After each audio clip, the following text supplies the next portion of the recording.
Good evening, one. Good evening, all, and welcome to Grid Vision. We are here for the J&M Group Monday Night Cup Series, and we are live from virtual Darlington Raceway. It's a foggy, sort of overcast night for a race, but hey, the Grid Vision boys are here as usual.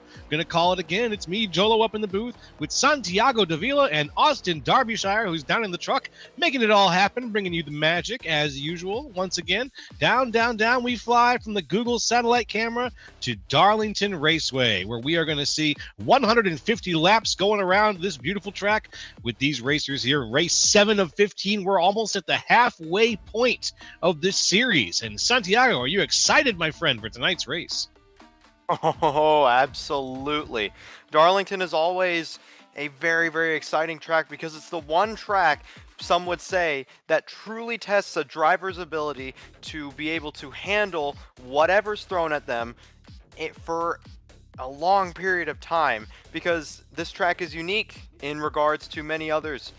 You see, turns 1 and 2 are wider than turns 3 and 4. You've got to attack each turn differently, and that combined with the amount of bumps and the level of detail and sort of grooves that you can take through the corners, all of that combines to make a true driver's track. So tonight we will see who the best drivers are.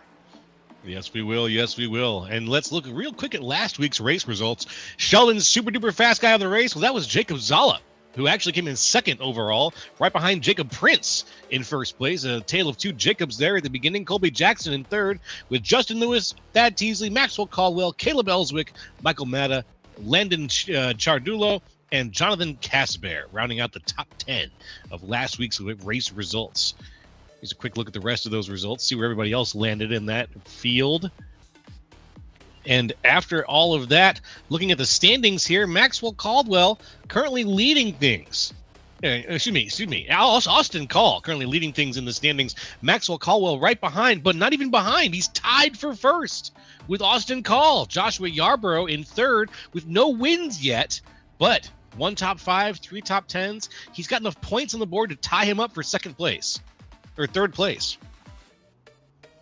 Yeah, a lot of halfway through the season, as you mentioned, this championship battle has really heated up in the past few, and especially because it's between two teammates, in that being in the 1320 Racing Enterprises teammates of Austin Call and Maxwell Caldwell. So it'll be super interesting tonight to see who gets the edge of the two.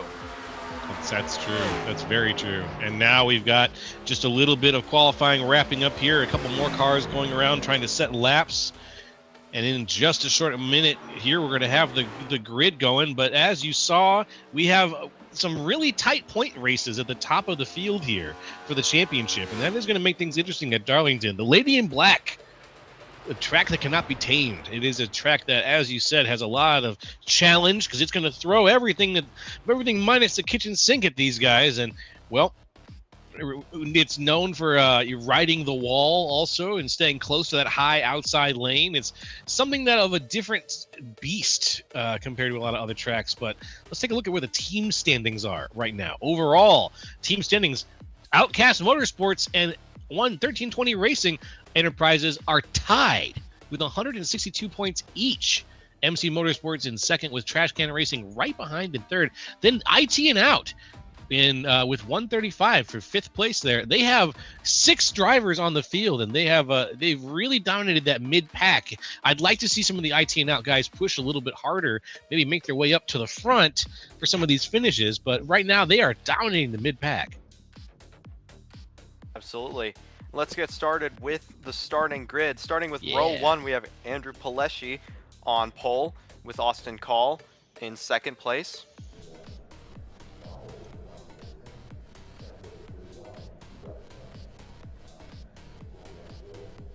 All right. Looks like we got Andrew Palesci in first and Austin Call in second. Is that right? Yes.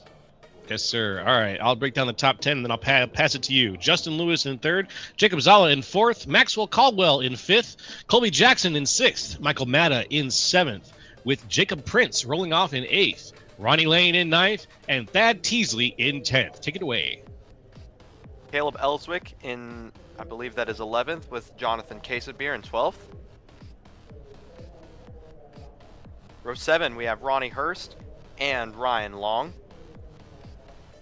In row 8, we have Joshua Yarborough and Todd Merkel. Row number 9, we have Mike Boone and Trevor Dalton. Row 10, Cale Peterson and Drew Calvert starting 19th and 20th respectively. Row 11, we have Brad Wilson and John Bradford. And in row 12, we have Carolus Teal and Bill Hagan. Row 13, we have JJ Reed and Bruno Latour. I think that's it right now for who we've got. 26 racers, 13 rows. Not a bad field for Darlington. Absolutely not. Still a lot of drivers that should be able to make this a fun and competitive night. Yes, sir. Yes, sir. And to you people watching at home, thank you for joining us. Hello, Daniel P. 1985. What's up? Good to see you. CJ Racing. Good to see you. John Zobel. Good to see you. Got some names across YouTube and Twitch there.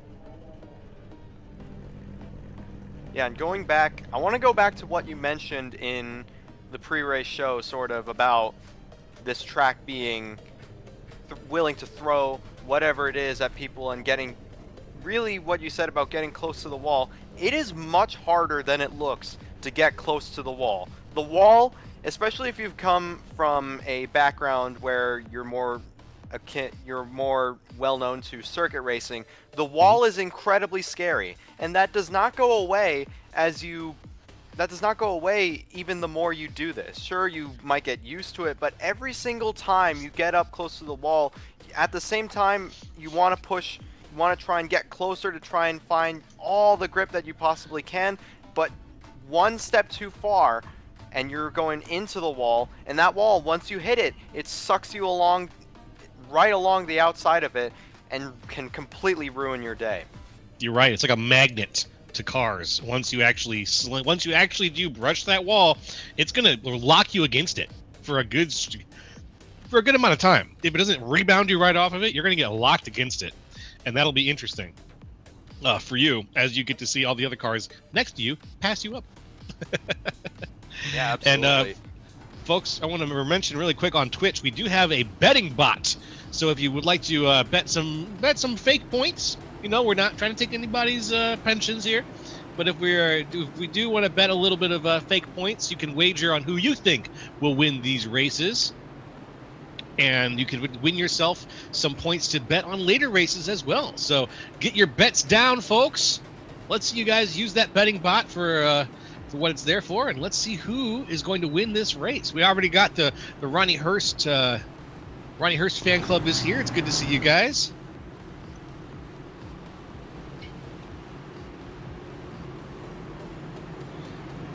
And it looks like we're in the back stretch now, coming around. Lights are off on the pace car. We're going to get things started very soon. We're out, got tires getting warmed up here. Hopefully, folks, you've got your popcorn popped, your beers cracked, or your lemonade poured if you're not a drinker. And you're in it. You're here to enjoy a fantastic night of racing. It's going to be a good one. There goes the pace car. Pace car's off now. It's Paleshi and Call at the line. Let's see what happens when the green flag falls here at Darlington Raceway on Grid Vision. Hey, there's the green. We are go, go, go on Grid Vision. Oh, no! Big accident coming off the line. Jacob Zala missed a shift, I'm pretty sure. Got run over by Colby Jackson, spun up against the wall. And that is the 9 car that I believe went into the inside wall. Major accident that will put the car, I believe, no, we are still green, as now here comes Andrew Paleshi on the inside trying to take the lead from Austin Call. He's right up against the wall. Austin Call wringing the neck of that car already. He's up into the wall, but he has the lead at the end of lap 1. Really wild. I can't believe we didn't get a yellow off of that, or have a second restart attempt there, or have a restart of the race there. But everybody is now very spread out across the track. Austin Call is in the lead in the Aflac car, the Aflac 18, and right behind him it's Andrew Paleshi and Justin Lewis for the 1-2-3. But it looks like Maxwell Caldwell sneaking his way up there as well. And that is exactly what this front group wanted to see. They wanted to see the pack spread out, and now as we see the top 3, really it's becoming, they wanted to see this back group, you know, sort of spread out, as they wanted to try and get their focus on sort of conserving their tires. Austin Call with a major hit to the outside wall there as the exit of turn 2. They're still getting used to the track, evidently, as we got a battle further back here. And we were talking a little bit before the race started here, Santi, about how turn 2's exit, you've got to be up there near the wall. Otherwise, if you try to cut it too short, the wall's going to find you. And you really don't want your momentum to go flying up into the wall. You want to ride the outside from 1 and 2 so that your attack of the back is going to be a straight attack of the straightaway there. You don't want to come onto the straightaway flying off of turn 2. You want to fly off of the outside of it, not the inside. Absolutely, yeah. But as you mentioned about the wall finding you, we got a car loose, and around goes the number 84. I believe that is... My apologies there. You're good, brother. Ronnie Lane. The 84 car spun around, and that will bring the caution out. We saw him. He got loose entering turn 3, but then had help from the car behind him. Not sure who exactly that was, but it does look like he's got bumper damage because he contacted the wall. Yeah. Let's see here. Eyes on the 84. Oh, he gets slowed up by Jacob Zala, and that's what causes him to go around initially. Yeah. That checkup there from Jacob or whatever it was, that caught him off guard. He was not ready for that braking zone, and or whatever happened.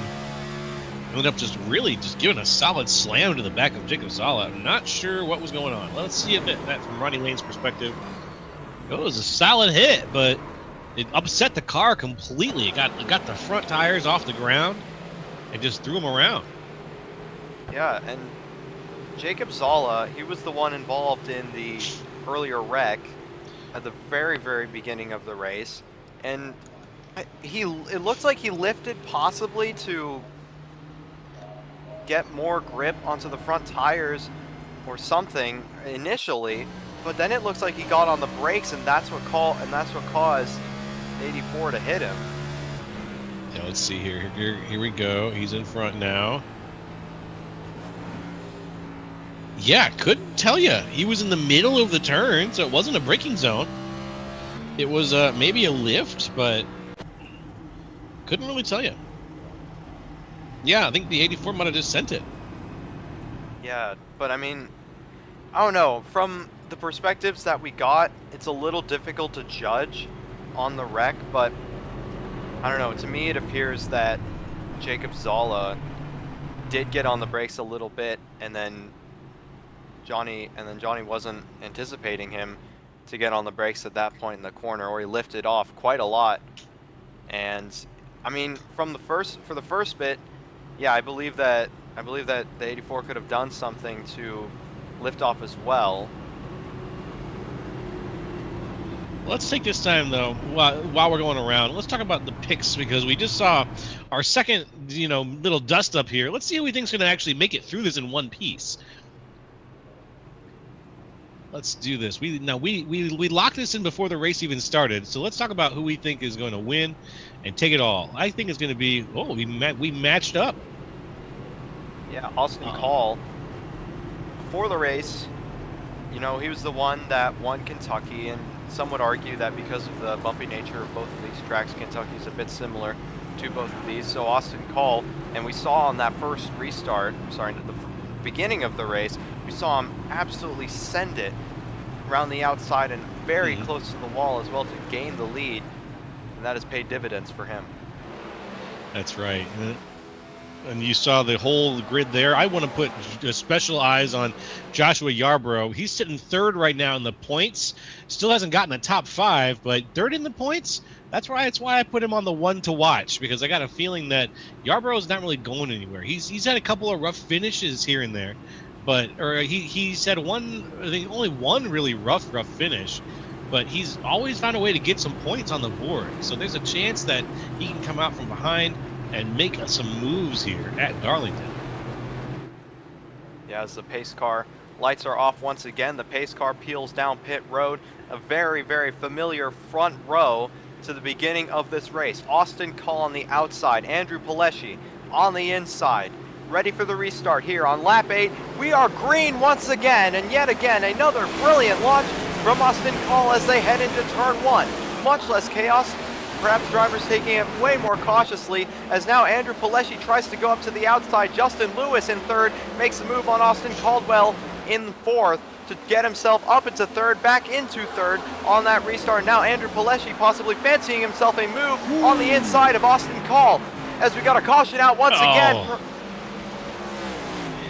Perhaps a wreck on the backstretch. Yeah, what happened there? Oh, Jacob Zala again. And the 20, Cale Peterson as well. Also, 2 drivers involved in that very first wreck find themselves caught up in yet another one here, this time on the backstretch. This time, at least they made it past turns 1 and 2, though this is not the first 10 laps of the race that they wanted. Yeah, that's true. I mean, no one wants to be in this position where you've now been involved in a couple of dust-ups before the race is even underway here. You know, we've got a number of situations. Oh, look at that. Yeah, Peterson. Cale Peterson was definitely involved there, too. So it looks like Zala just got tagged really badly. Unfortunate, really unfortunate. These guys getting into each other so early into the race. But you know what? You mentioned Darlington is the track that can't be tamed. It is a track that is going to challenge you. It's not going to challenge you later in the race. It's going to challenge you on lap 1. And seeing that is, seeing as we are, only on lap 11 right now, and we've had 2 yellows. Well, I think it's time that these guys recognize that the challenge here is not just each other, but it's the track they're racing too. Yeah, we're looking here. Brad Wilson, very beginning of this wreck, so he's going to come up. Oh, he gets tagged by the WeatherTech car up on the outside, perhaps coming down, washing down off of turn 2, and that's what sends him loose and sends him into all the other cars and in front of everyone behind him down the back straightaway. Didn't really look to me like Brad moved up that much off the corner. See here again, this time from a top view. Yeah, so the 01 car in a huge run coming around the outside. Oh yeah, he just tried to get off the wall and misjudged it a little bit, and that slight misjudgment caught up 5 or 6 cars in that wreck. Yeah, that was the 01 of Corolla Steel, unfortunately, with that move. That chain reaction that pinballed into our next yellow here. Yeah. But let's get things tightened back up, says the field. The field is now getting ready, getting back into that 2x2x2 situation. And we are going to get things restarted here on the J&M Group Monday Night Cup Series. We are on lap 12 right now of 150. And it's been rough starts here, folks. Honestly, we just want to see some green flag racing for a little while here. It'd be good to have. So let's see if these guys have got the fear in them, or if they've got the, not the fear per se, but maybe the caution, the necessary caution that the yellow flags have taught us a little bit something about. Yeah, absolutely. I know it can seem obvious from the outside, but these drivers know, it doesn't seem that obvious from the outside given the chaos that we've had so far, but these drivers all know that you do not win a race on lap 1 or on the restart on lap 10. So let's see if now they'll take it more cautiously in these coming restart. You got it, my man. You got it, my man. Austin Call and Andrew Pileshi coming to the line now, looking for the restart zone, looking for that green flag to wave again. Here we go. All right, we are green yet again with Austin Call. Incredible launch off the line. Great job there down the inside. Pileshi is leading things with Justin Lewis, trying to make it work. Now they're high to the outside. Ooh, a little bit of looseness there. Looseness from Justin Lewis. Or from Pileshi, excuse me, but he's going to hold on. Caldwell got into the outside wall there. That's going to give him the position. That's going to give Michael Matta the position. Michael Matta is now going to get overtaken, it looks like, again, by Maxwell Caldwell. Caldwell on the inside trying to side draft, but Michael Mata has the run off the corner. He has fourth position locked up. Mata's had some incredible runs over the course of this series so far, but never the finish that he wants to see. And I think that, if anything, we're just seeing him now charging to the front, realizing that, hey, if I stay in the front, maybe I can avoid some of the craziness that I get caught up in race after race after race here. Absolutely. We saw Maxwell Caldwell. Oh, 27, oh, I believe that is. Trevor Dalton, yes, get loose and up into the wall, and we got the 0-1. Girl Steel! He's loose again. And slides. Steals around again. Oh, no! He gets hit by the 16 car. Steele just drove up into the traffic line, unfortunately, and took out a second car. Sorry, I believe that, yeah, that was the 15 car, I believe, of Michael Boone. To ride on board with him. Yeah, here we are with Thiel. Let's see. Yep, loses it out of 2. And then tries to drive out of it. Yeah, I mean, he did the best he could to lock it down, but a bit more. I mean, yeah, I know it's hard when you're. More. Yeah, it's hard when you're sliding to really judge if you're going to come back into the path of someone. As he probably thought that the entire field had passed him by, but I don't know, just locking it down a bit more would have done wonders for him. And yeah, exit of turn 4. Both corners, both exits of corners have big bumps on them. And that's what upsets cars all night. Yeah, that was the 15 of Michael Boone. Oh, yeah, man. Unfortunate incident, and that'll bring out our 3rd caution of the night. And it's not looking to be Thiel's night here, unfortunately. It looks like the Gremlin is firmly in the passenger seat over there in the 0-1. So if he can shake that off, hopefully it'll be a better night for him. And Mike Boone, well, we're going to see things from his perspective here. He's going to get jump scared, I think. Right, so he barely sees that coming. Yeah, and he can't go anywhere at that point. Yeah, as I mentioned at Kansas, once you can't really change directions that fast in these Cup cars. So once you're committed to a direction, you can't really do much to try and avoid a car that's almost sliding up into your path. Nothing really he could have done there to avoid that. Yeah. So it's all that's what we like to call a teachable moment. I think for sure. And the lesson there is, if you're going into that full slide and the yellow is out, just come to a full stop. The yellow was out at that point. Come to a full stop, look left, look right, check your relative, then pull forward if you're going to try to get out of there. But mid-slide, with your unsure, that's a recipe for disaster. And unfortunately, we saw that play out in real time. But now everybody's back out. We got the field lined up again. And very soon, we're going to be trying to start this race again. We're not even to lap 20 yet.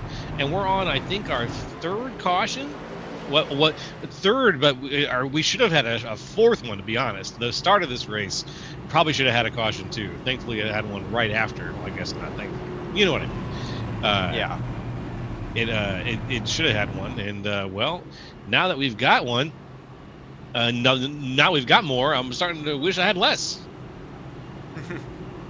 Yeah, and one important note is that I saw a lot of drivers in the mid-pack and backwards come to pit road on that last caution. So taking advantage of another caution here. As we see now, we'll get ready for the restart here. Lights are off on the pace car. Once again, the pace car peeled down pit road right at the line here. Austin Call still in first with Andrew Pileshi on the inside. That makes up the front row. Then Jonathan Casabier in third with Justin Lewis on the inside. Here we go, on board with Austin Call. We're green once again at Darlington. And yet again, another great launch from Austin Call. He'll lead himself with 1 car length, possibly more. Yeah, about 3 car lengths of a gap to Andrew Pileshi in second. as they head off of turn 2 after the restart. Oh, we got a car loose. That's a 24 we got car. wrecking in the back. Big wreck. Colby Jackson barely makes it through, but that is Michael Matta in the 16 that was involved. Yep. Along with the 24 car. Right next to Todd Merkel there. Yeah. In the 2. If we follow the 2 for this adventure, we'll probably see where it starts there, because I think it starts with the 24 getting loose. That 24 being Rylan Long. This could just be another case of getting loose off the corner, being a little too trigger happy on the throttle, or getting too low off the exit of the corner. We'll see here the replay. Oh, so stack up. That's what led to this situation. It's forced way down to the inside. And yeah, he just gets loose off the bump, gets helped by Michael Matta. Michael Matta spins up in front of Colby Jackson. Colby Jackson escapes with just a little bit of bumper damage, and Rylan Long very, very lucky to not get hit as he was coming back down the racetrack, as people were still trying to dodge there. Yes, sir. Very lucky. Quite the dodge of the situation. Now, Rylan Long, let's see here. So he gets, unfortunately, checked up by the 2. That's Todd Merkel who came out there. And then he doesn't even see it happen. Rylan gets tagged right in the back right quarter panel. And I think that's the key that unlocked the situation and just sent him around. That slight touch, and he got really boxed in too during all of that. There was nowhere for him to go. He just had to drive his line, and by the time that Todd Merkel was away, the situation to his right and behind him was so messed up. Absolutely, yeah. We saw him come into pit road to try and get some damage repaired. We're on lap 21 now. This is our 4th caution of the night so far.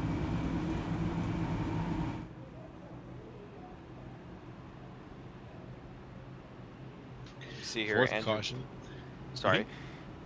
Austin Call remains in the lead. Andrew Pileshi in 2nd. And I want to bring up something that, for those of you at home who remember the Kentucky broadcast, Austin Call has been magical on these restarts, starting from the front row. Since Kentucky, he's been able to, at brilliant launches, it seems he's had excellent throttle control, been able to judge when he needs to put the throttle down and how much it precisely, to always get himself out to a 2 to 3 car length lead before turn 1. And that's what's helped him stay ahead of all this chaos, is that he's been able to be so good on these restarts here. Yeah, Austin Call's restarts have been incredible. Just he's been picking the moment, and the moment he's just been launching himself off the front line, just too straight to the front, safe driving. He's got plenty of room.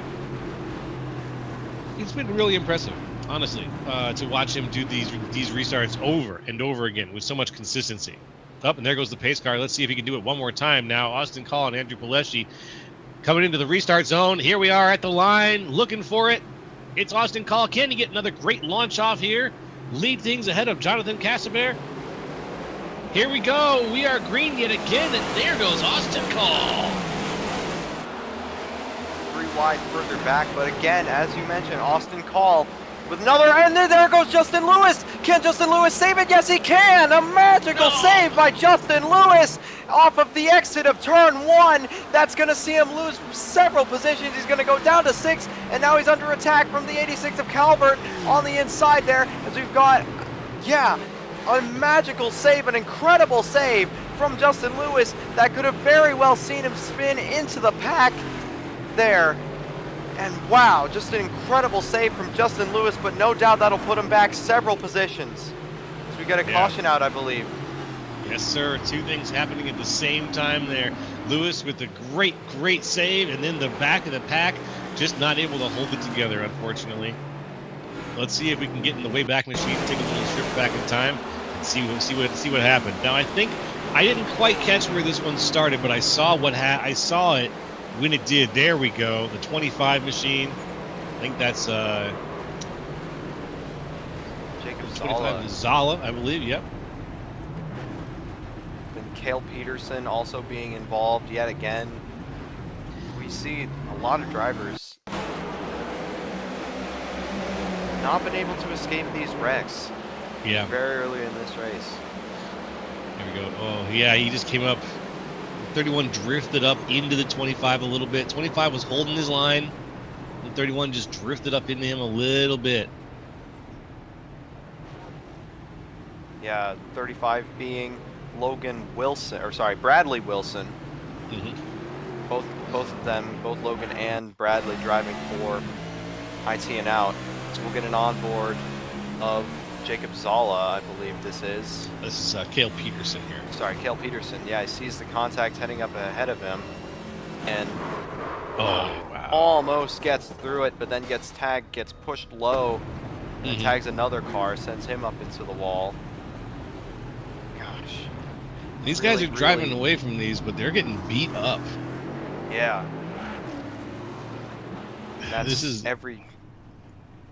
as we see him on pit road, yeah, every single incident that you get involved in is more minutes of repair on pit road, and that's ultimately going to put you, it seems, at least at this stage in the race, that's ultimately going to put you in position to be in more wrecks. That's right. And I want to point something out, my friend. We have officially gone to single file restarts. Yeah, so single file restarts.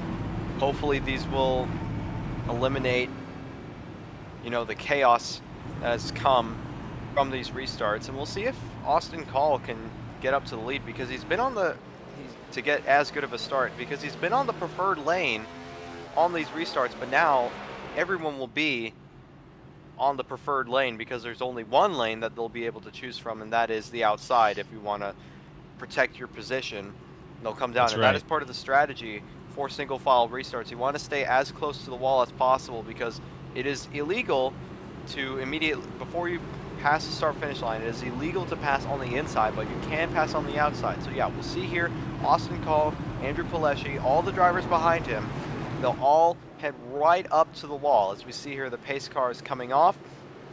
Austin Call in first, Andrew Pileshi in second, Jonathan Casabir in third. We're getting ready to get back under green here at Darlington.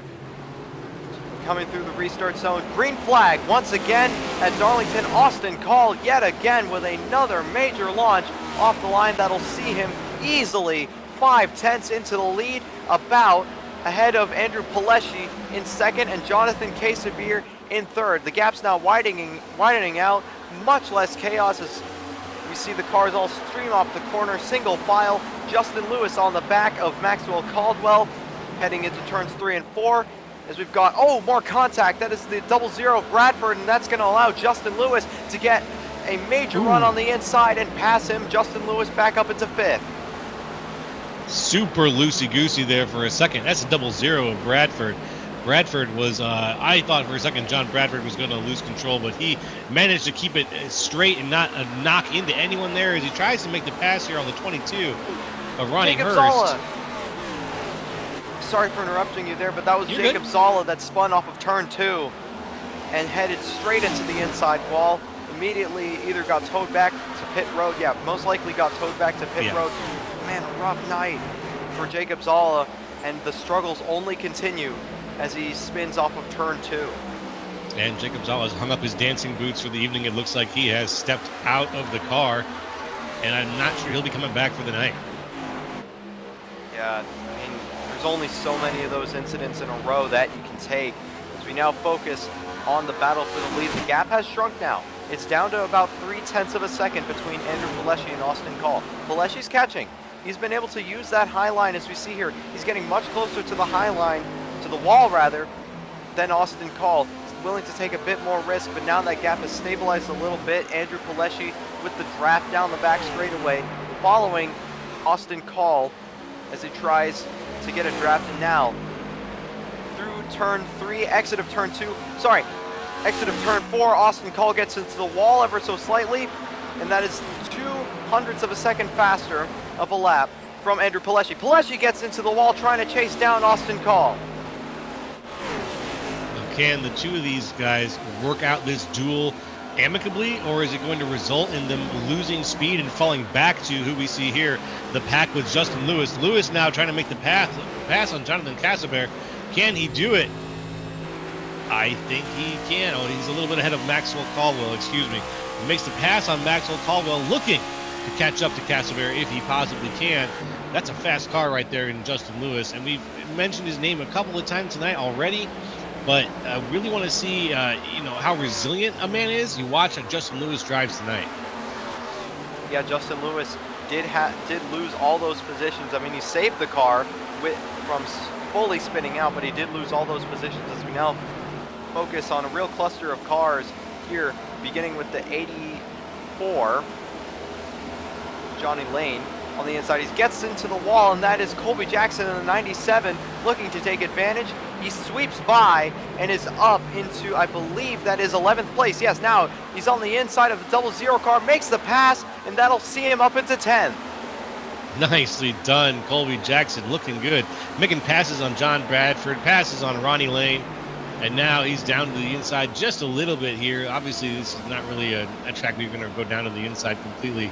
But Colby Jackson has got the speed. He's pulling away from the pack behind him, stepping out of that bubble, taking the draft away from them, and making John Bradford, it's making his car work all the more difficult. Pardon, all the more harder. I'm trying to think of how to say what I'm trying to say. He's making John Bradford work harder as he is now having to lead that pack in the back and doesn't get the benefit of the bubble off Colby Jackson.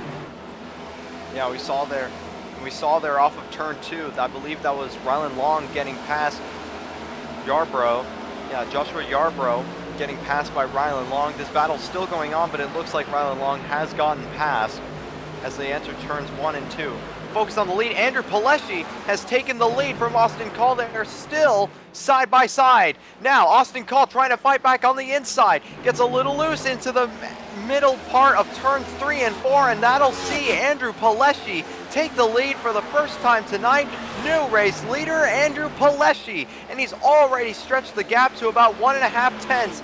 But can he keep the momentum going? It seems he can. Now the gap up to 2 tenths as he's made the pass and is now up into the lead. You just love to see it. You just love to see it. Oh no, one thing you don't love to see, there's some wrecking happening in the back, but we're still green. So we get a replay here of Andrew Pileshi. Oh, it looks like Austin Call. Austin Call got loose. That is what allowed Andrew Pileshi to really rocket around the outside. Now Austin Call tried to hang it on the inside. As we're going to cut back to live here, as the gap has now come down to about 1 or so tenths. Austin Call is not willing to give that lead up as we see the 20 car, I believe that is Cale Peterson, gets out of the way of the 2 leaders, is going to let them fight it out. But now the gap up to about 3 tenths as Andrew Pileshi continues to stretch his legs out in the front of the field. And stretch his legs, he is flying right now. Pileshi is finding exactly where to put the car. He's very stable, and behind him, oh, it's just hijinks. It's just straight up hijinks. We saw Justin Lewis there. We heard the call for wrecking over the driver radio, but the race control kept it green, and we're still moving. And since that restart there, Santi, we have seen this field become a series of little islands across the whole track. You know, it's 2 cars here, 3 cars there, 4 cars here, but nothing really big. Oh, as Austin Call just slams into the wall out of 2. So I'm. Sorry. Oh no, go ahead. Yeah, this is This is we'll the see replay. what happened here. Rylan Long getting past Joshua Yarbrough. Focus on the 15 car. Because now we're cutting back to live. Here as we see the 84. Oh, we got a car around. That's the 86, I believe. Or sorry, yeah, that is the 86 car that has spun around. That will not be a caution. Calvert, already a lap down, has spun around. Drew Calvert, that is, has spun around again, has managed to get it back going, but with a lot of damage on that car. Yeah, not pretty. glad that he went down to the inside. Glad that he was able to hold on to it enough for us to avoid another yellow. But, I mean, you're not glad if you're Drew Calvert, because now you got a lot more to make up and an even bigger hill to climb. You might feel like Sisyphus with the rock rolling down the hill a little bit there. Absolutely. As we get a view of these islands, as we mentioned further back, Colby Jackson in the 97 car. Yeah, it is really a set of islands, as you see one or two cars, mostly two cars, but then when you get further back here, yeah, we're focusing on Colby Jackson now. He's chasing down Michael Matta in the 16 car. So we're going to ride on board with him off of turn 2. Colby Jackson, he's had to come back from quite a lot in this race to put him in this position. He was involved in, I believe, 2 of the 4 wrecks that we've had so far. As Michael Matta gets up into the inside wall, that is going to be a sight to see for Colby Jackson, but not really able to capitalize on it that much. As we're still on board with him here, Michael Matta holding that gap ever so slightly. Colby Jackson, as Colby Jackson now gets into the wall, majorly into the wall, slides a little bit, and that's going to that's going to increase his gap to Michael Matta, and it looks like this chase, this attack might be done for now, unless Michael Matta makes another mistake. Now, could he? Yes, it's possible. But does Michael Matta's mistakes usually add up to him getting in trouble? No, not usually. Usually other stuff happens to him. I think that Michael Matta is in a good place here mentally right now. For what we've seen, he's got the mentality for this race. Colby Jackson right on the back now. Once again, it appears that Colby Jackson does have an incredibly fast car with him tonight, as he's now already closed the gap back up.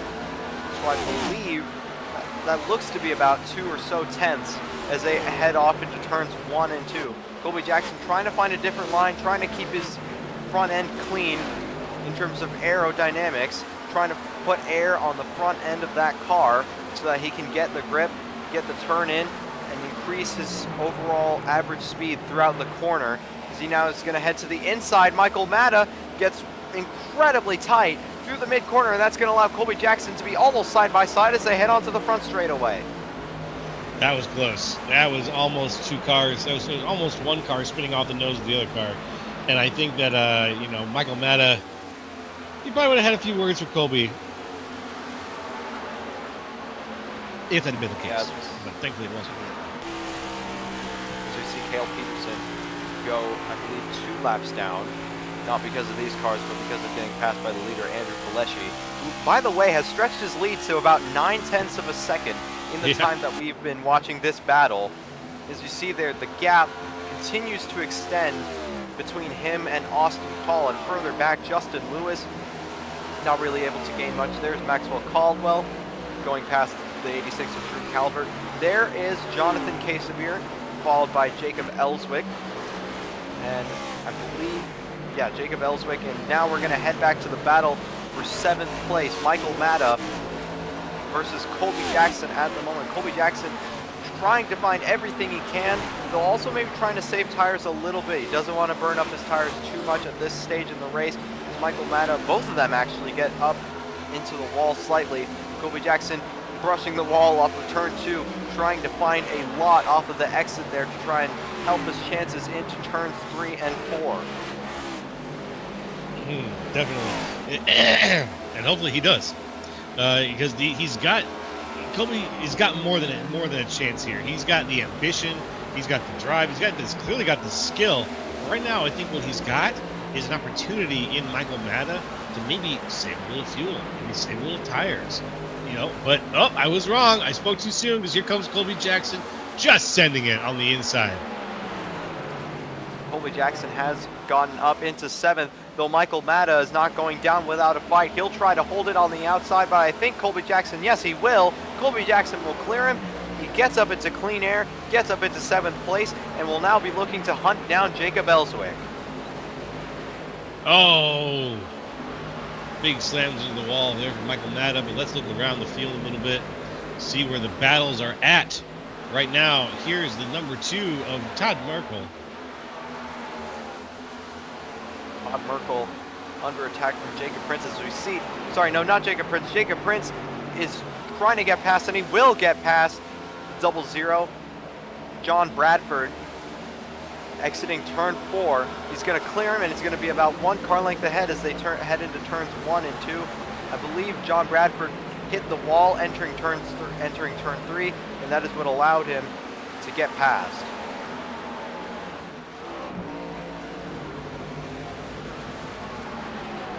Let's see what happens as this race continues, folks. Lap 51 out of 150 here on the J&M Group Monday Night Cup Series. Stay tuned, folks. We're going nowhere.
Racing isn't easy, but experiencing it is.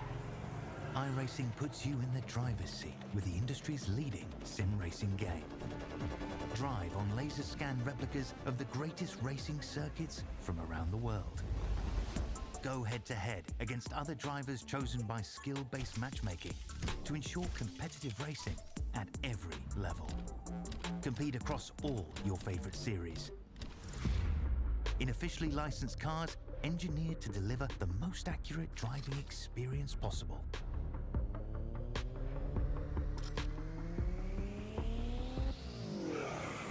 Join a race or host your own with players from across the globe. Race against the computer or in a league with friends. Feel the thrill behind the wheel. Visit iRacing.com.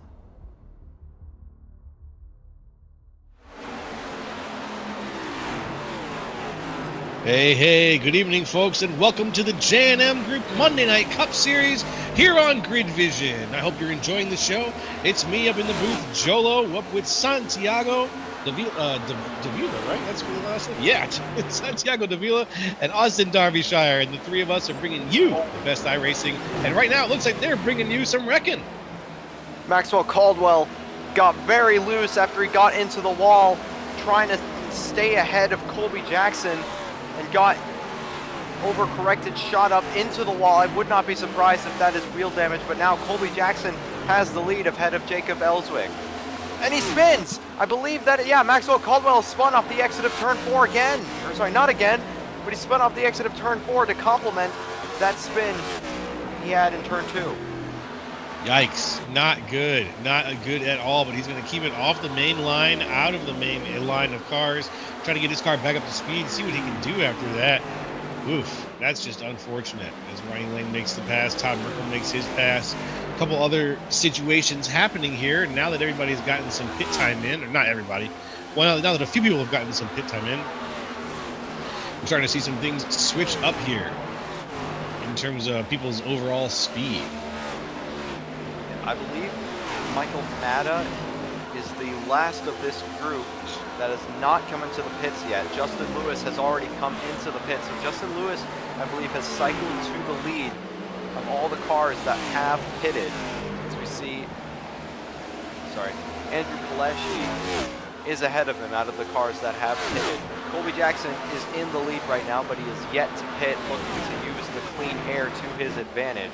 As we see Justin Lewis, Michael Matta gets up into the wall. That could present a huge opportunity to Justin Lewis on the inside. And that's exactly what Lewis needs right now, is a good opportunity. Looking around here. First out of the cars. He's retained the lead out of the cars with a caution right now. It's not something that he wants to see, or it could be, because Colby Jackson is still yet to pit. As you see, number 2 car coming to pit lane. Colby Jackson trying to make it happen here on old tires, trying to stay in the lead, but Jacob Ellswick is hunting him down and does appear to be gaining on him quite quickly here. Ellswick. That's a name that we've mentioned a couple of times. Yeah, it's all right. Caleb Ellswick. We mentioned him a couple of times. One of the ITN out drivers. He's sitting in second right now. He's up 14 from where he started. Tied for fastest charger over hardest charger with Mike Boone. Caleb Ellswick having a really, really good night here. Already up. Yeah, Caleb Ellswick having a really, really good night here. So you see him here. First car out of all the ITN out cars, as you mentioned, up 14 from his starting position. He's having a really, really good run. He's passed a lot of cars, survived a lot of the carnage. He's started in the back. He's now has made his way to the front. He's dodged all the wrecks as we see him head off into turns 3 and 4 here. That's right. That's right.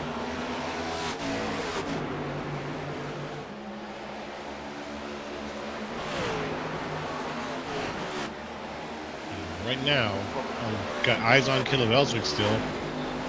Way back there, he's trying to make his way around. We got a couple of lap cars though between him and Colby Jackson. You're going to see here, focusing on Austin Paul. We were focusing on Austin Paul. Now we're here, Jonathan Casebeard, the number 73 car, trying to get past the number 86 car. He's going to try and go to the high lane, try and pass what I believe is a lapped car. Yeah, he's going to get out of the way. Number 86 is, and Jonathan Casebeard is going to get past him up into clean air.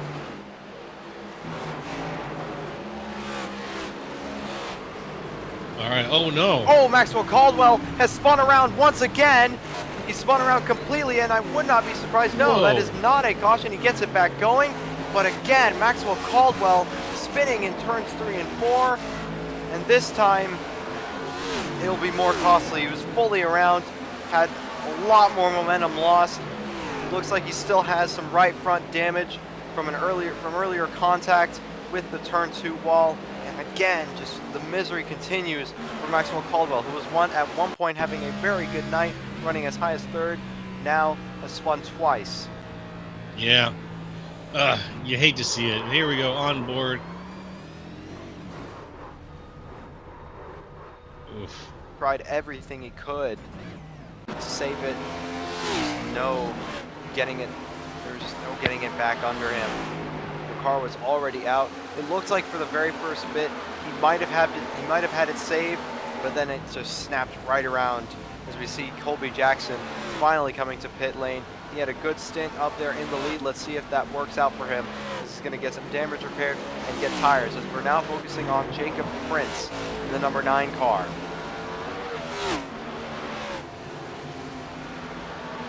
Eyes on. Here we go. That beautiful Budweiser red. A throwback to the Casey Kane, his late 2000s paint schemes when he was racing in the NASCAR Cup Series. As we see Michael Matta coming into the pit lane now too.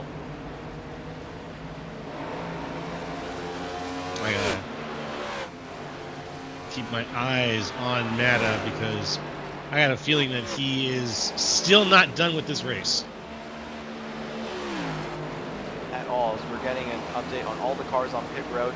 There is the 27 car, Trevor Dalton, coming out of pit lane right up in front, and it looks on this lap Jacob Prince is going to come in. He led one lap of the race. He's going to come into the pit road now.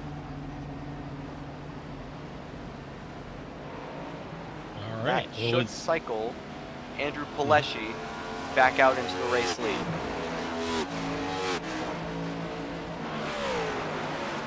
Love to see it. It's what you want to see. Let's see that on the leaderboard here. Andrew Pileshi, soon to be leading things here as we go around lap 70 of 150. With only 80 laps to go, 79 laps to go in this race. We're about to cross the halfway mark on the overall number of laps we led. Laps we've led around here. So, folks, if you've got, let's see some chat for Ronnie and some chat for Colby here. If you got a favorite driver, please let us know. We'd love to know.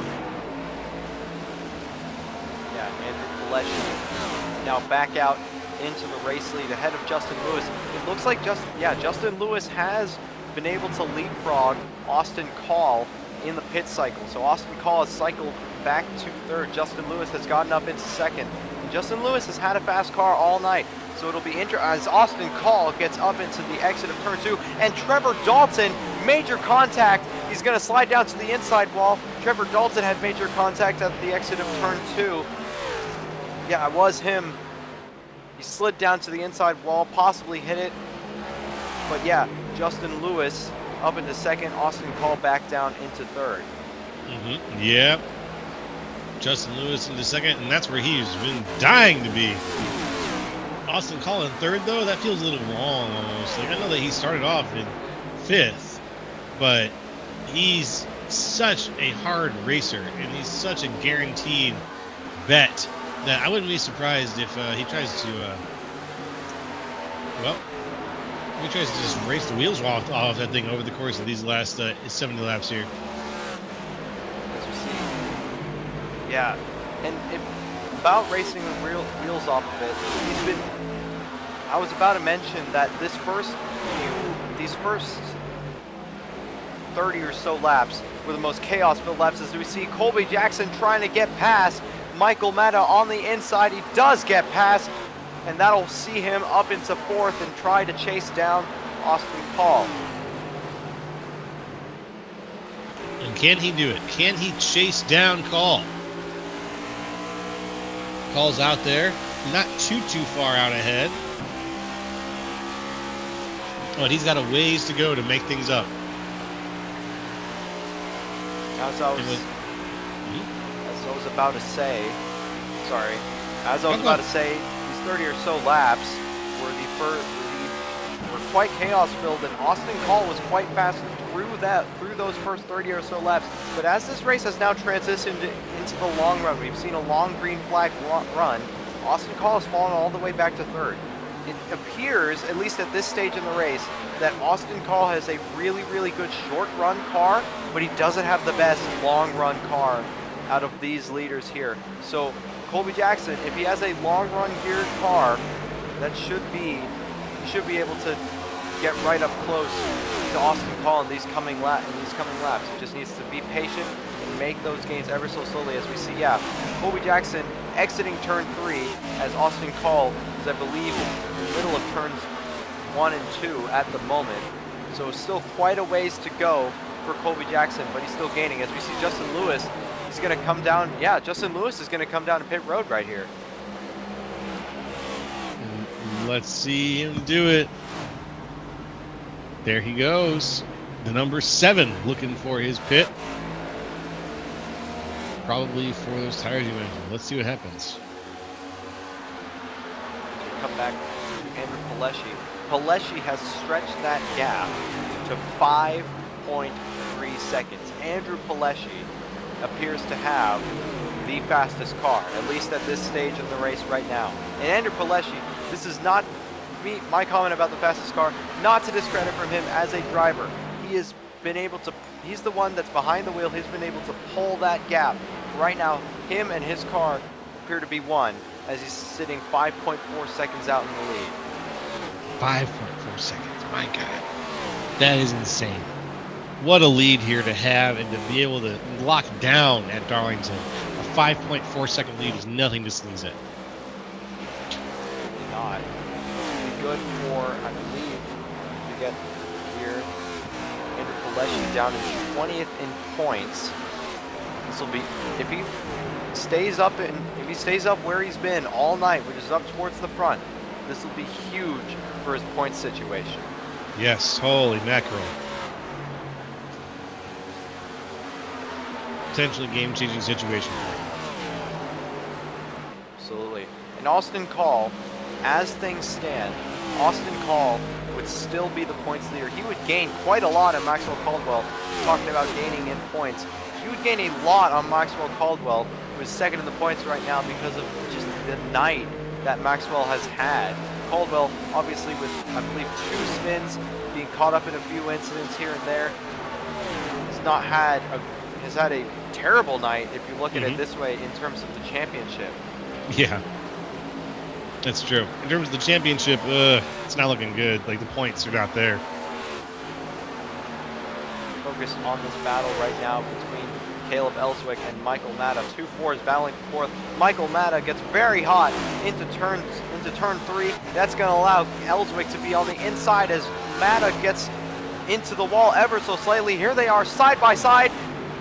Ellswick passes with ease as Michael Matta gives up the position, and now Caleb Ellswick is up into 4th. Yeah, he really flew past Matta there for a second. Once he had the inside and he knew that it was his for space, he took it on speed immediately. Very impressively done. Now Matta's falling back towards Jacob Prince. Now Michael Matta now under attack from the lap car of Justin Lewis. Justin Lewis, with those brand new tires, is going to fly past him on the inside right here.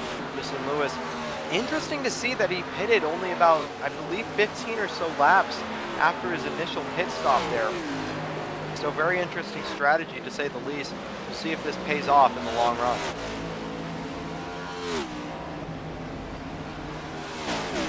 Here's hoping it might, folks. Here's hoping it might. 85 laps in. 80. Pileshi down pit road, though. That's our number 2. Now he's down pit road getting some tires on it. You know, he was our leader. We thought Colby Jackson was leading. But Andrew Pileshi, our leader, down pit road there. Getting 4 on it and some Sonico fuel. And he's on the way out now. Justin Lewis, I think by pitting early, is trying to undercut. He's trying to undercut Andrew Pileshi. So you now see him, but one of the crucial things he needs to do is to get into clean air in order to be able to run those fast lap times. And Colby Jackson is not willing to give that clean air to him, but with those fresh tires, Justin Lewis is able to sail right on past Colby Jackson. And Pileshi's back out making a pass on Ellswick. And it looks like Justin Lewis has the provisional lead at the moment because he has just passed Andrew Pileshi on track. So yeah, the undercut paid off hugely there in his favor. But now Andrew Pileshi trying to come back on the inside. Can he get anything done? Into turns 3 and 4. Now they're side by side, and they will be side by side heading on to turns 1 and 2. It's Pileshi and Lewis at the line. Lewis has it by a nose, looking into 1 and 2. Justin Lewis into the wall, but he's able to accelerate off. And Pileshi's going to hold on right behind him, not hitting the wall. He's been very, very good about avoiding that over the course of this race so far. Staying just tight enough that he can control where the car ends up planting itself after a turn. Is Andrew Pileshi, but he's also got some just incredible top line speed that we've seen again and again over the course of this race. Here we have it again. Pileshi sends it into turn 1, and that is going to easily give him the lead over Justin Lewis.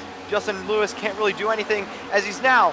Andrew Pileshi gets into the wall ever so slightly. Justin Lewis is going to have the outside, but again, we see Andrew Pileshi is able to send it into the corner. He has a mega car, and there is the 7th of Justin Lewis. He spun, and that will be the caution.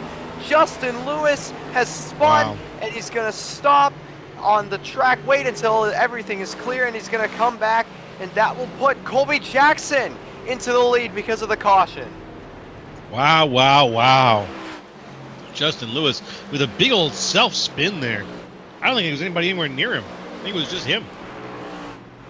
Yeah. Let's have a look-see. Justin Lewis. So we're going to get the replay here. Justin Lewis on the high side. Pileshi sends it in. And Justin Lewis, yeah, he just snaps loose. Perhaps, he was trying to get on the throttle, snaps loose, then overcorrects it into the outside wall.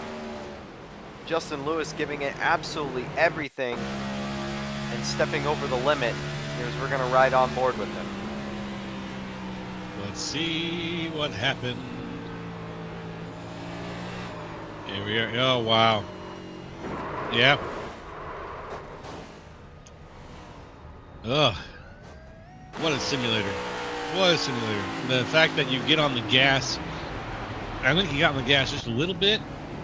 Is that what, and it just, the whole car got out from under him. Absolutely. And that will provide Colby Jackson an opportunity to pit. Michael Matta appears to be staying out to try and gain track position if he does not come this time around. So if what I'm seeing is correct, Michael Matta will have the race lead on the restart here. Ooh, that's spicy. Spicy, spicy. Right. Staying out? We've seen how important tires are throughout the night. We'll see if this gamble by Michael Matta pays off. As Colby Jackson, we're looking at the leaderboard right now. Colby Jackson gained quite a lot by choosing to stay out and getting lucky with that caution, as he's now up in third, right next to Andrew Pileshi. He'll be restarting in third position on the inside behind Andrew Pileshi with an opportunity to attack into turns 1 and 2 if he does not get held up by Michael Matta. Yeah, Matta was just saying over the driver radio that he's going to take the clean air.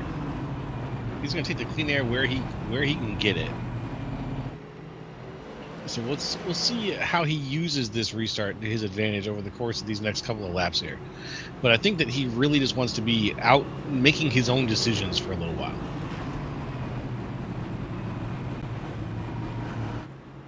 So we see some lap cars that are stuck there, sandwiched in between Andrew Pileshi and Colby Jackson. Jackson will be wanting to get these lap cars out of the way or past them. But as we're coming to 1 to go here, I believe the lights are off on the safety car. I don't know if that'll happen in time.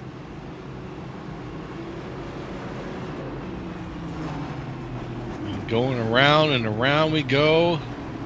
Getting ready to get things restarted here. Here goes the pace car. We're doing single file restarts here, folks. Remember, Michael Matta in the lead with Andrew Pileshi right behind and Colby Jackson in third right now. Looking for this restart. Here we go into the zone. Let's see it. Michael Matta is green, and we are green yet again. Michael Matta got a pretty good launch for being on old tires there, as they were 3 wide, all the lap cars further back. Michael Matta has now... Oh, Colby Jackson is up into the wall! They were 3 wide, entering turns 1 and 2, and now Colby Jackson has gotten into the wall. He's gotten towed back to pit lane, and that is an incredible turn of events. Colby Jackson did everything he could, but then got stuck up behind some lap cars, as we see now Andrew Pileshi making the move for the lead. Oh my goodness. Yeah, Colby Jackson just getting knocked around a little bit there. Andrew Pilecki back up in the lead. Michael Matta falling back to second. What a whirlwind of a restart. Absolutely. Colby Jackson will get a replay here of just what happened on the restart. So we're watching from the perspective of Colby Jackson. As you see here, there's the 86 car. There's the 86 car. He'll get out of the way immediately on this restart here. But then it's these two cars, Maxwell Caldwell and the 22 at first, that'll go 3 wide. Sorry, no, it's Maxwell Caldwell. Maxwell Caldwell turns him around and puts him up into the wall. Maxwell Caldwell a lap down. No reason, quite frankly, to be that aggressive, especially for third place on the guy that is a lap ahead of you. So Maxwell Caldwell with a major misjudgment on his part, and that is going to put Colby Jackson in an awful position. Now, he had an opportunity to potentially go up there and challenge for the lead. Now he's going to be 2 laps down. Ugh. Ugly. 2 laps down is not something you're going to be able to easily bounce back from at 94 laps out of 150. Now, we still have 50 laps to go, but that's going to fly by. It's going to be tough. Oh, yeah. If he had toe damage, he's done. He's out. Jackson. Yeah, Colby Jackson, we're getting word that he did indeed have toe link damage, so he will be out for the night, it looks. And one restart can change everything here at Darlington. That just goes to show that this track, not only does this track bite, but the competitors here too, as Maxwell Caldwell was a lap down and majorly misjudged it entering turns 1 and 2. And that's what spun Colby around.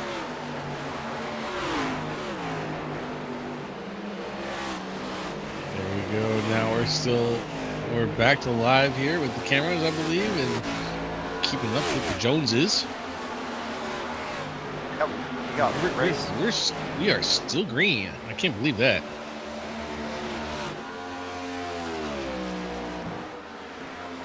But what I can believe is that we're going to take a short break here, folks, for some words from our sponsors. And when we come back, we're going to broadcast more of this awesome race here from Darlington Raceway. So please stay tuned here on Grid Vision.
Racing isn't easy, but experiencing it is.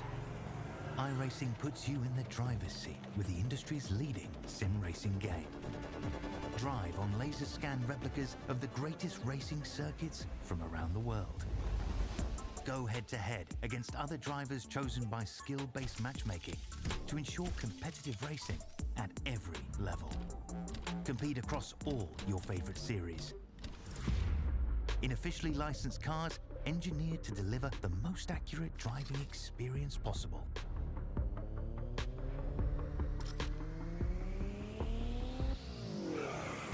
Join a race or host your own with players from across the globe. Race against the computer or in a league with friends. Feel the thrill behind the wheel. Visit iRacing.com. Hey, good evening, everybody, and welcome back to Grid Vision. We're here from Darlington Raceway casting the Monday Night Cup Series. That's the J&M Group Monday Night Cup Series specifically. We're on race 7 out of 15 here. It's Joe Lowe up here in the booth with Santiago Davila and Austin Derbyshire this week, and we are bringing you the action live and straight into your eye holes. That's what we would say if this was like 1994.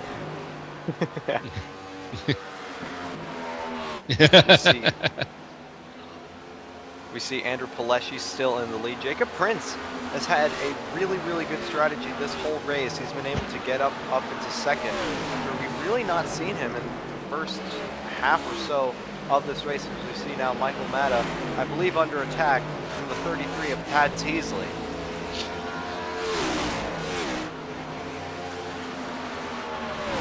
Here we go, side by side. Hard racing going on here. Tad Teasley backs off ever so slightly, not able to get the run. Michael Matta with the huge run off turns 1 and 2, using that high line for all it's worth.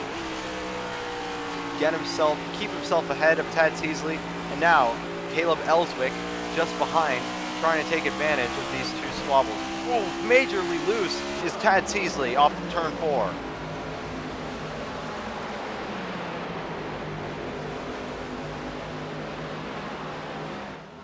All right. Let's see if this line of 4 cars has got any action left in them here. Matta calls out that he's pitting, actually. Leaves that group. Caleb Ellswick and Thad Teasley take over. Austin Call is now up into... Austin Call is now trying to get past them. Austin Call, I believe, a lap... Yeah, Austin Call is a lap down. He's trying to get his lap back, trying to set good times. He's now finding himself some clean air. So with the strategy game, this race has turned into a strategy race as we see Tad Teasley get into the wall, brush the wall off of turn 2. This race has turned into a strategy race. We see a lot of differing strategies here, and that's why we see so many cars on the leaderboard a lap down. It's because I believe Andrew Pileshi has stayed out a lot longer than some of the other guys here in this field.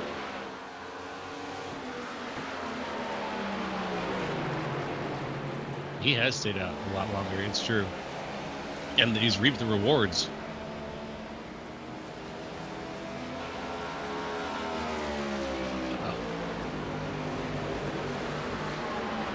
We're having a glitch with the scoring tower here. So the top 9 are still on the lead lap. 10th, Michael Boone, I believe that is the first car on a lap down. He's the first car lap down. But still, very interesting strategy game as we see the 15 car here running in 10th right now. He is the first car a lap down at the moment, so he will have the lucky dog position. There is Andrew Pileshi. Sorry, he's the last car on the lead lap. Is Michael Boone. And there's Andrew Pileshi looking to put him a lap down.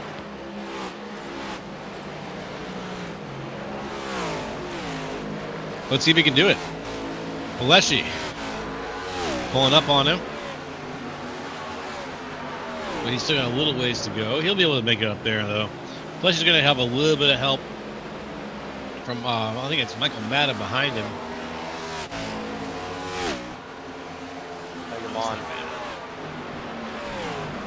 Michael Mata was directly behind him, but second place in the race is Jacob Prince. Jacob Prince still 5 point. Oh, the gap is coming down quite a lot. I would not be surprised if that is Andrew Pileshi now coming to the pit lane. No, sorry. Yes. But yeah, it is. Andrew Pileshi coming into the pits here. He's going to serve, I believe, what is his 3rd or 4th pit stop tonight. He's going to come into the pit lane here. And he's going to be getting some tires and fuel, presumably. So that'll cycle Jacob Prince up into the lead.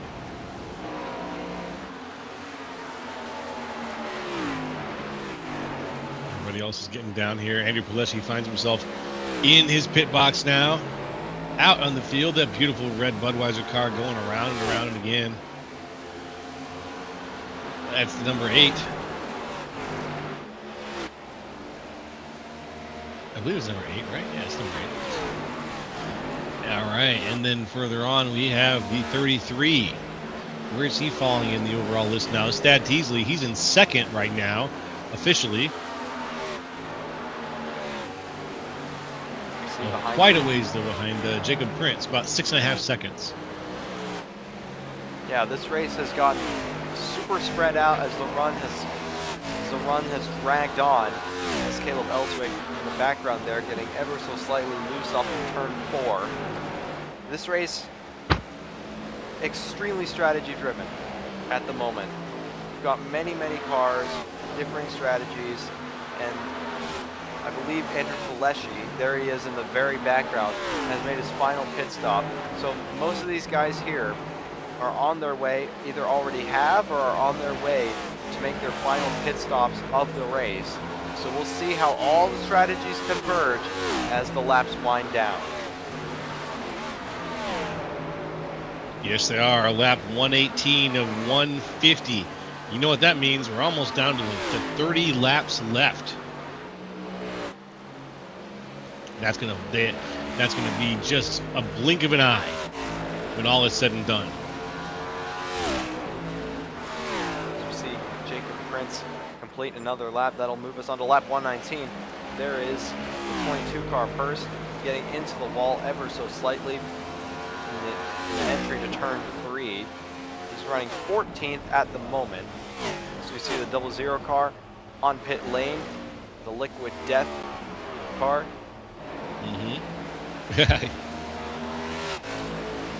There is Jonathan Casabier coming to pit road. Who's running in 9th place, I believe, at the moment. There is Justin Lewis. Justin Lewis will take 9th place from him. You see Andrew Pileshi. First car has set the fastest lap now after the pit cycle. Andrew Pileshi still incredibly fast. He's had the fastest car all night. He's been able to stretch that provisional lead out incredibly far to the car in 2nd place.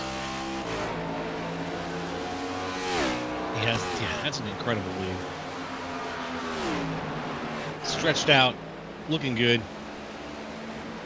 moisturized, in his element.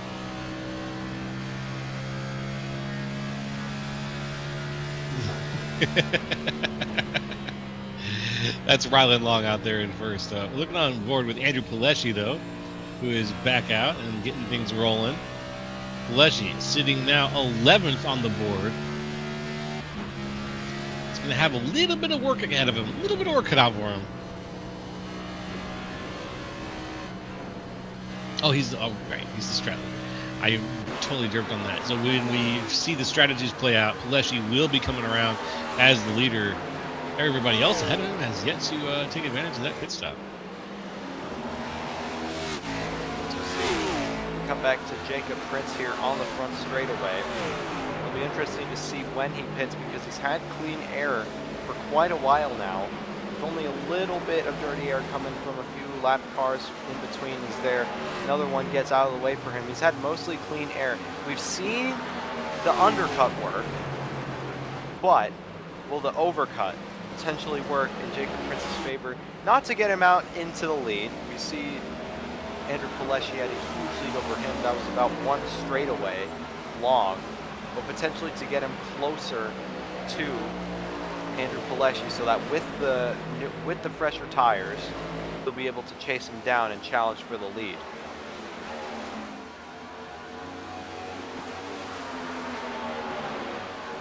Going around here, the islands have reformed.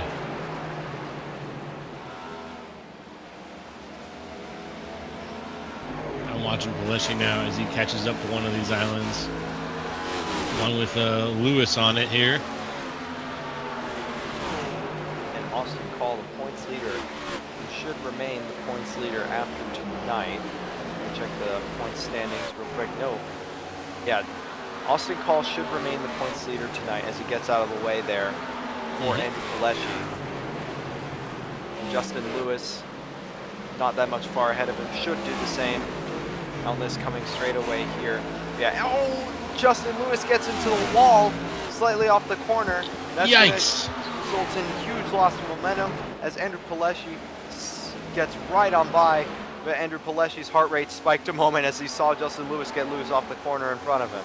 No kidding. Mine would have spiked too. Gone to about 160. I guarantee you that. That was scary, but you know, there's a reason that Pileshi is one of the best here. And it's because he can keep his cool during moments like that. Moments would have had most of us panicking and hitting Alt F4s out of fear. So we see Jacob Prince really stretching those tires and that fuel as we see the 2 car behind him rush the wall majorly. I believe this is going Jacob Prince out in the lead. He's stretching the tires and the fuel, pulling almost a Lightning McQueen strategy from the first Cars movie as he's trying to stay out as long as possible in hopes of a caution. What a dice roll. What a dice roll, considering how much we've been mitigating cautions over the course of this race. Like recently, at the very least. Wishing for another one? It's going to be a tough call. Like, I don't know if I could wish for another caution knowing that we've spent so much time mitigating them at this point. To the point where we're ignoring crashes in some cases that might have caused cautions in any other race. On board, we're looking now at Andrew Pileshi as he's gonna get past the 2 car here. Andrew Pileshi scraping the wall ever so slightly, but he's gonna be able to get past here, providing himself a good bit of distance to the 2 car, and he's gonna come up to Jacob Prince. Jacob Prince is now the car directly ahead of him. He's gonna get himself unlapped, and then he's gonna try and chase down the cars ahead of him regularly. He'll now be on the lead lap, and he'll start to chase down, I believe, Justin Lewis. He'll start to chase down Michael Matta and Justin Lewis. I believe those are the last few cars on the lead lap.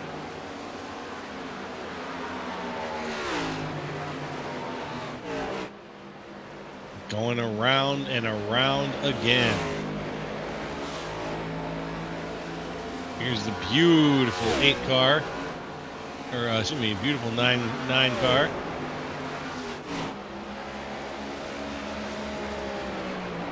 Tribute to Casey Kane's livery, as we mentioned earlier, and as you mentioned earlier, a huge dice roll being thrown right here on this strategy call. He's evidently got the tires and fuel to do it.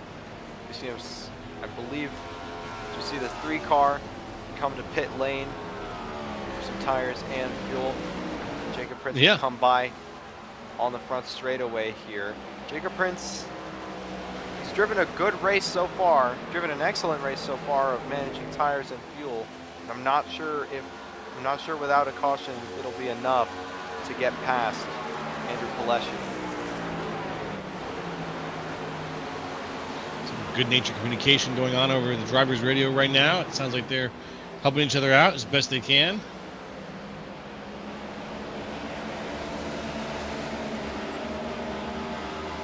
Focus here on Maxwell Caldwell, who has not had a good night by any stretch of the matter, but he's managed to get himself back up into 11th place at the moment. So he'll still lose the championship. He'll still lose the tie in the championship. He'll fall back to 2nd in the points, but he's done a good job mitigating that damage to make sure, especially after 2 spins, to make sure Mhm. that he doesn't fall too far back in terms of the point situation, especially as the season starts to wind down. Those points become ever so crucial in the latter stages of the season. Oh, got some more pit calls here. Jacob Prince finally coming to pit road after putting up an excellent stint in the lead. He'll come down pit road, get tires and fuel, what'll be his last stop of the day, 26 to go, and that will put Tad Teasley out in the lead until Tad Teasley pits, and Rylan Long should presumably come soon after him, but that'll put Andrew Pileshi well out into the lead as we see a spin. I believe that was a spin off of turn 2. Oh. I think that was Austin Call that Uh-oh. spun out of turn 2. Doesn't look like it's a caution. He gets things going again, rushes the wall ever so slightly in turns 3 and 4.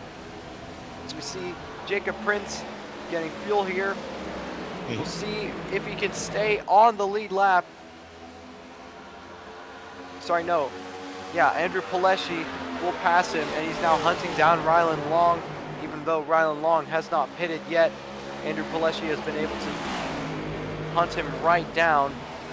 He's now right on the back bumper. No real fight. Rylan Long knows he's stretched his car as much as it can possibly go, but he'll have to pit soon. And Andrew Pileshi will get out into the race lead, presumably with a incredible gap to the second place once everything cycles through. Yeah, once we see the cycles, that's going to be the number to see right there. It's going to be really impressive as Andrew Pileshi takes it to the lead. 24 laps to go. We see one of the IT and out cars, I believe that is Caleb Ellswick, fighting to be the first car a lap down as we see Michael Matta go into the wall. The action's starting to heat up with 23 to go here.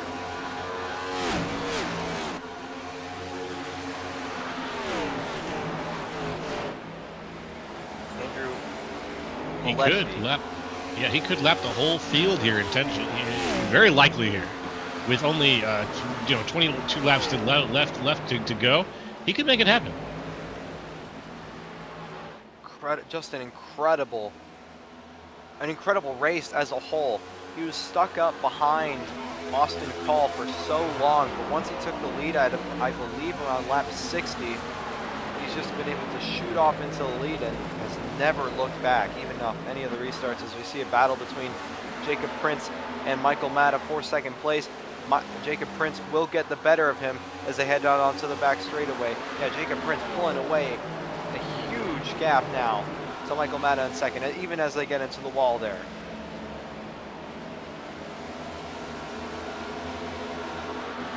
Andrew Pileshi diving it down into 3 and 4 now. Just looking good, a man alone here. He's been isolated for so long in this race. It's almost got to have been a calm race for him to just be able to just drive away and not look back, not look in the mirror once. He's driven beautifully. And he's now going to come down the Boeing backstretch to come to 10 to go this time by.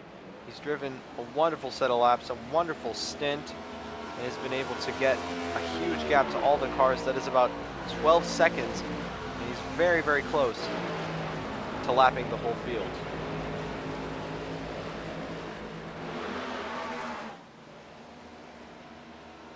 Next up, it looks like Caleb Ellswick sitting in 5th place. That's where Andrew Pileshi has currently got his sights. And he's coming up fast on Ellswick right now, growing in the rearview mirror like a. I was trying to give a good analogy, like Ultraman. There you go. That's my kind of analogy.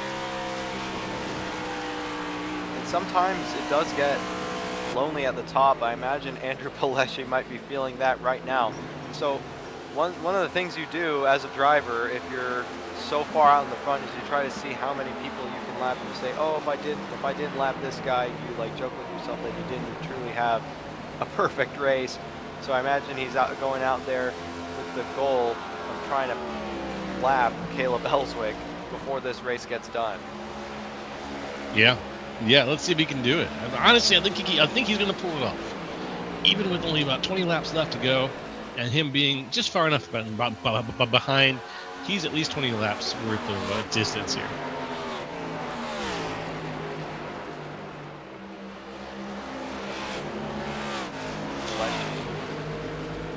The dog. He's had that dog in him this whole race. At this stage in the race, at least, with 7 to go, and as the laps wind down, it appears that he has tamed a track that has been deemed too tough to tame. Yeah, I think it's a fair assessment. It has been tamed tonight, and it's been tamed by Andrew Pileshi. And folks, you were here to see it all. I hope that you enjoyed the show. We're still rolling to the end here, but thanks for tuning in. I just want to say, as we come to the end of the race, that it's been an enjoyable one, and I've enjoyed having you guys along for the ride. Absolutely. Thank you all at home for tuning into the race. It's a late night race on a Monday night.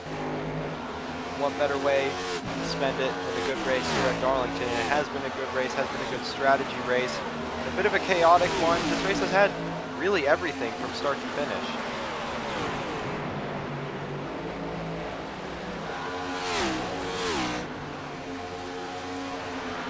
Yeah, a little bit of everything. A little bit of up, a little bit of down. And a lot of yellows here at the beginning of the race, too. Absolutely. It felt like in the moment that we might have never, that every few laps we would just be getting a caution for a wreck. The single file restarts definitely helped majorly in avoiding those cautions. So props to the race director for making that decision. Otherwise, we might only be at the halfway mark right now. Yeah, that's true. We would be only at the halfway mark. But here we are. Those single file restarts went a long way towards getting us to where we're at. And honestly, I don't think they hurt the excitement too much here. Like we've had some pretty exciting moves here still. We've had some yellows here still. You know, it's still been an exciting race. They just mitigated some of that early untamable excitement. That early Darlington excitement that we were just having trouble like putting together with these guys was just a little bit too much for them. And it seems like as a unit now working with single file restarts, that worked a lot better here. And for this Darlington on this day, that's what we needed. Absolutely. And we're on board here with Michael Matta as he's right up against the back of Austin Call. So they are on different strategies. Michael Matta, I believe, a lap down to Austin Call, but still getting right up there to him as we're coming at 2 to go here. Andrew Pileshi still with a major lead ahead of Jacob Prince here. Jacob Prince is the car in second place. He's now coming, Andrew Pileshi is, to 1 to go. You got it. Here we are. 1 to go. The white flag is waving, which means we're going to go around just one more time here, folks, from Darlington Raceway. It's been a wonderful race. The sun has set during it with nighttime racing, and now we are going to bring you the end of this race. Andrew Pileshi out in front. He's trying to get closer if he can, but I don't think he's going to quite make the last pass of the race here. Doesn't need to, though. He's had it locked in the whole time as we come around for the last time to the line. Andrew Pileshi is going to take it and win it all here from Darlington Raceway on the J&M Group Monday Night Cup Series. How about that from Andrew Pileshi? Started second, was held up behind Austin Call for a long period of the race, finally got past, and then set sail after that point. He's driven beautifully, driven excellently. That'll help his championship standings hugely. Yes, it will. Andrew Pileshi looking really, really good now. And those points that we talk about, he was in 20th place with 96 points. That's going to catapult him up the field a pretty good amount, I think. And so we'll have to see where he falls into the championship standings after the end of this week once things get settled in and the smoke finally settles. But Andrew Pileshi burning it down, writing his name in cursive down there at the line and making it look good. as all the other drivers head down into the pit lane.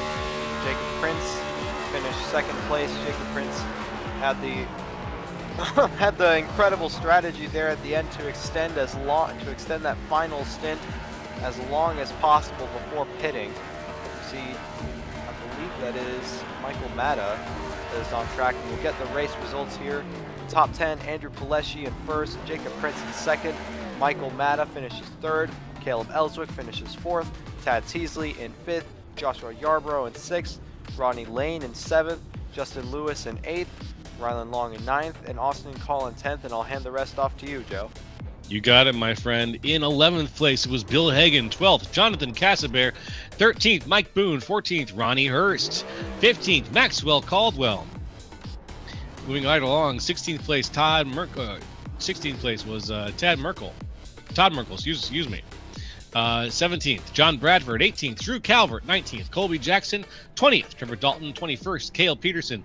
22nd, Jacob Zala. 23rd, Brad Wilson. 24th, Corolla Steele after a very rough night.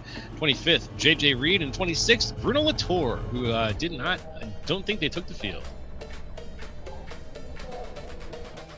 DNFs in this race just goes to show how hard it is to brave this track, how hard it is to run this track even at half pace. It's an incredibly difficult track, and that is why that I'll relay a quote from Steve Letarte back from the 2022 Southern 500 when they still had the playoff format. This is why Darlington was the first round of the playoffs, is because it truly tested the drivers, and we saw it tonight. Yes, we did, my friend. Yes, we did. And now what we're going to have is a chance to talk to a few of these racers. Starting with third place is Michael Matta. Michael Matta, can you hear us up here in the booth?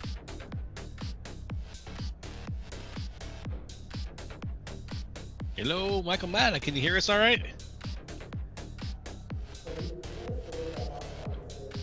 Or we're having a There we little go. bit You of got me. Yeah, I got you loud and clear, brother. You hear me okay? Yeah, I didn't have to push the talk button. There we go. Ah, you're good. You're good. Well, welcome up into the booth, and congratulations on that third place finish. You had a hell of a race, and you managed to get a solid third place here to match your third. I think your third place overall in the. Oh no, you're a little bit further down. You're ninth in the overall championship standing, so this is going to look great for you. Oh yeah, this is my favorite track of all time. I had to pit on lap 24 because I spun and my tires were shot. So I did that whole last 125 on 2 sets, and I'm so glad it stayed green because that's kind of all I had was on that one extra set. I think that's what Pileshi had over me was just an extra set to use in that last run. But man, I love this track. I'm so happy I got third here. What is your favorite thing about Darlington? That it's hard to drive. Yeah, okay. I practice so much here to get good at it, and there was a race I did about a year ago where I needed second or better or something like that to make a championship, and coming out of 4 in second place, I disconnected, and that has haunted me ever since. And this is like I'm right back in it. I'm so happy right now. Well, I'm super glad you didn't have to worry about any disconnections, man. That would have been absolutely mortifying. You were I think you were my one to watch this week. And I've seen you've always managed to have some great like mid-pack finishes, and I've always thought to myself, man, if Matta just had slightly better stars aligned, he'd be finishing podium. And here you are with a fantastic podium finish, and that's got to feel really, really great, man. What are you thinking about next week? We're going to Indy. Indy has historically been pretty good in this league. Pretty much a lot of green flag runs. But it's so tough with this league with the way they run tires and fuel. I seem to be on the wrong end of it every week.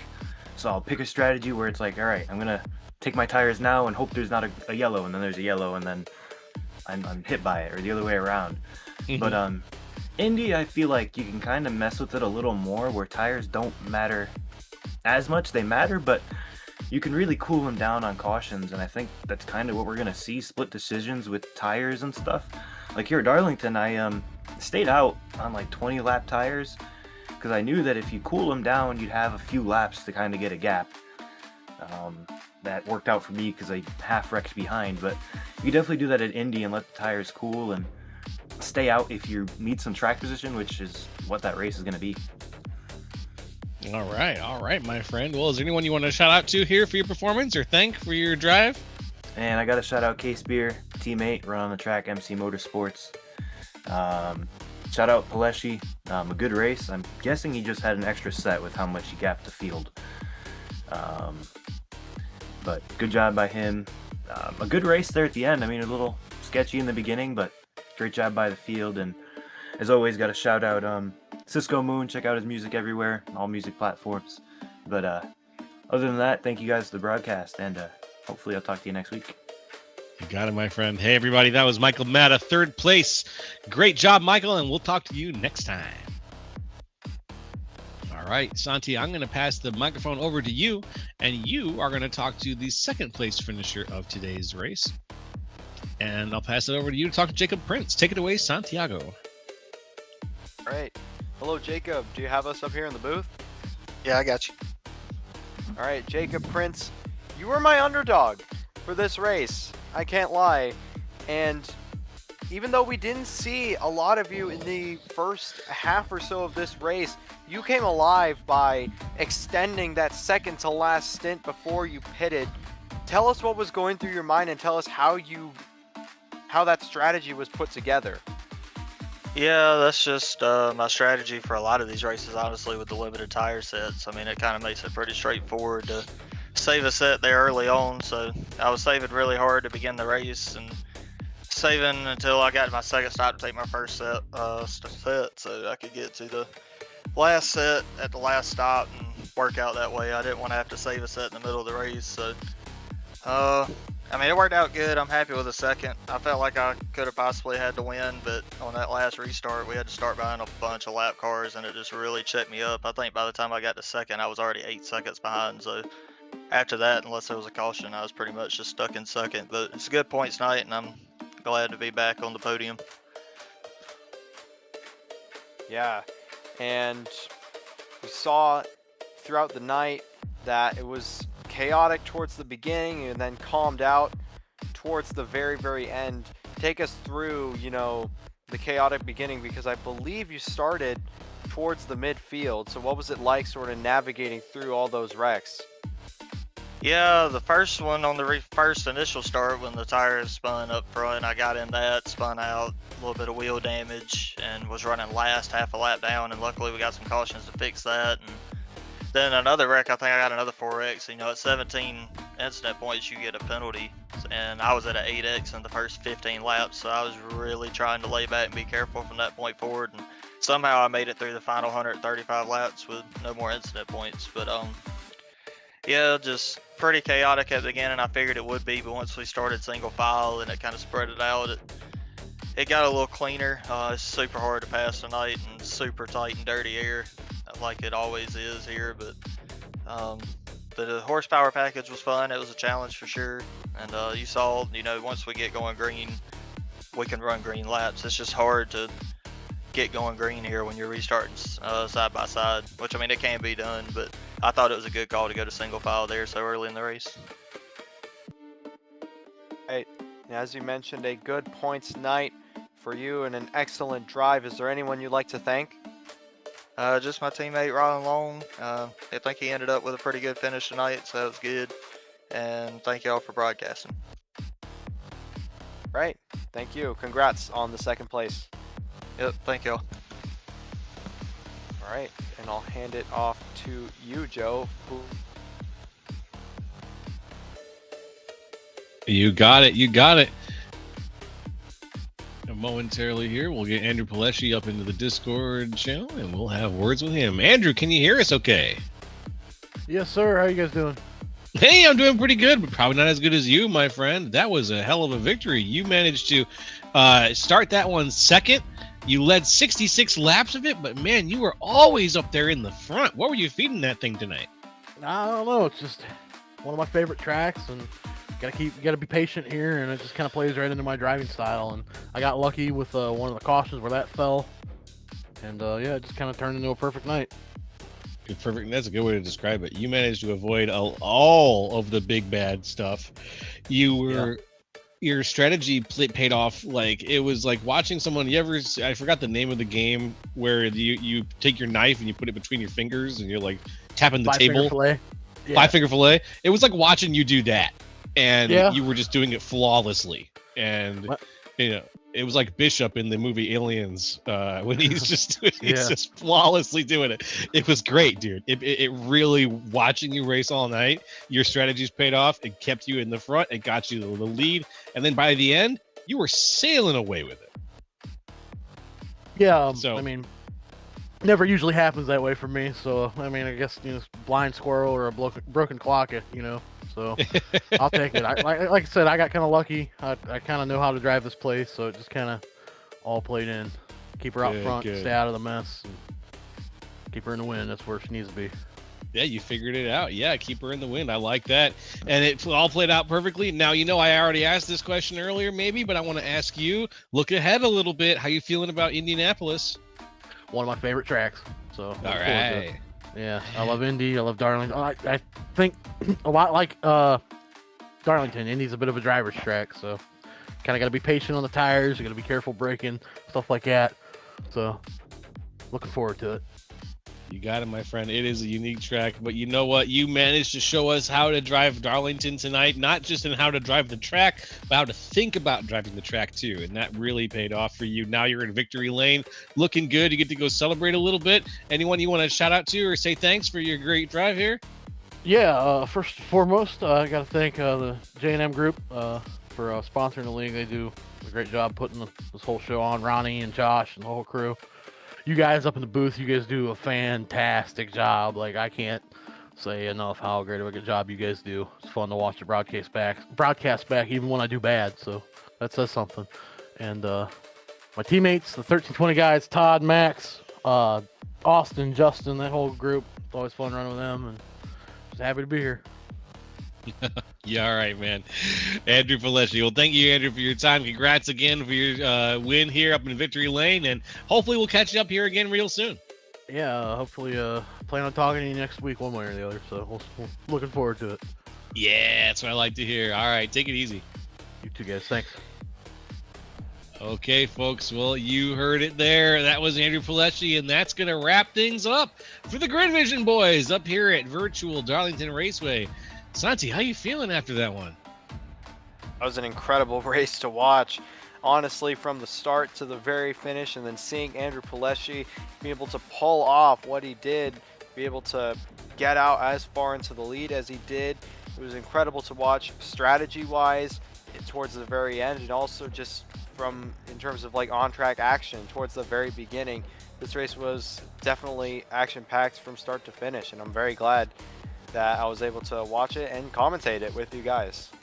Oh, it was fantastic, my man. You did was wonderful job having you up here in the booth as usual. You brought a lot of life and great insight to the table here, and getting a chance to share that with all these lovely people is the highlight of my week every week. I love doing this stuff. So from the entire Grid Vision team, folks, we want to thank you for watching and participating in the chat. We had some great chat participation again tonight. Love seeing the Ronnie Hurst fan club in there. For more information on getting your league broadcast supported by gridvision.live, hit us up on Facebook, Discord, or info@gridvision.live. A special thanks goes out to Andrew Cardinal IV of Whiplash SimCams for providing the beautiful cameras we use on all of Grid Vision's broadcasts. And if you're on Twitch, make sure to stay tuned, please. Don't go nowhere. We are going to raid another iRacing channel, and we love to spread the love. So, congratulations to Andrew Pileski on winning it for today from Darlington Raceway. This has been Joe LaCastro, Santiago Davila, and I almost said Andrew Darbyshire, and Austin Darbyshire. And hey, we'll see you next time on the grid.